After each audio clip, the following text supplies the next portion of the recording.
Hi guys! For today's ulam, si mama ng miswa na pwede sa 4 na tao sa napakamurang price guys. Ayan.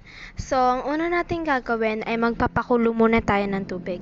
So, habang nagpapakulo yan guys, ay si mama ay nagtanggal muna ng tinik sa ating isda. Ayan, dahil ilalagay natin yan sa ating miswa para may twist naman. Ganon.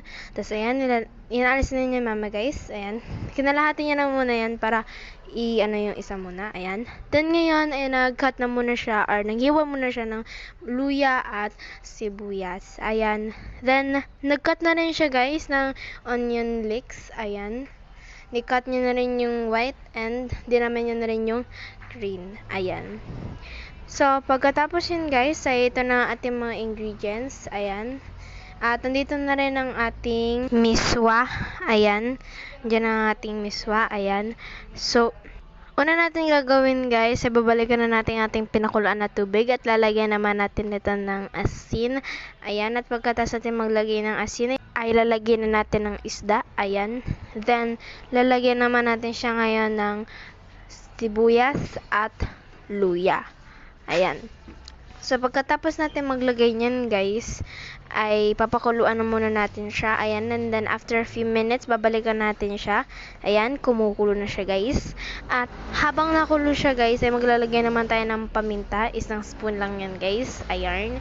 So, mekos-mekos muna natin yan ng konti. Halo muna natin ng konti. Then maglalagay naman tayo ngayon ng miswa. Ayan.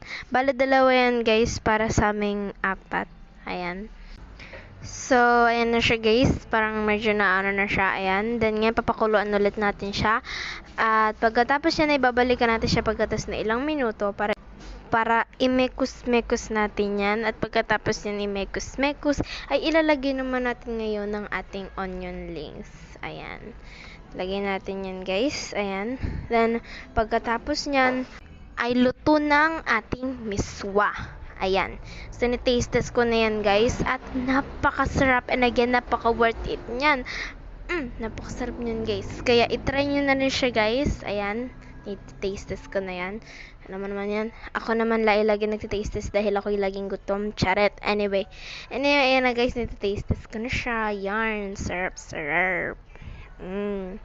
Syrups. Anyways, guys, thank you for watching. Like this video and follow me. Thank you for watching guys. See you in the next video. Bye bye.